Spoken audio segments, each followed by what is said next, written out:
Grabe, may mga times talaga na kailangan mangyari para lang mapuntahan yung dapat puntahan. Yan lang Manila Zoo, tapat lang ng hospital, oh. Ayun, laki-laki Manila Zoo. Ayun na yung Manila Zoo. Ayun yung hospital sa tapat, oh. Bagong hospital ng Maynila. Ito yung Manila Zoo.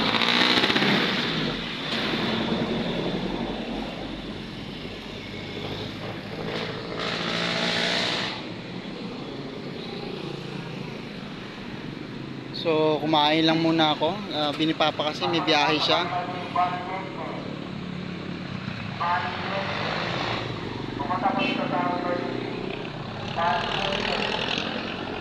Iba talaga minsan, no, pag may kakilala ka. Doon, may iba doon nagwe-waiting area pa, oh. Kami, andun na kami sa loob. Salamat din, may kakilala si Papa. Thanks God. Kylie, KM, Ate Alexa, malapit lang Manila Zoo rito. Papasyal tayo dyan, ha.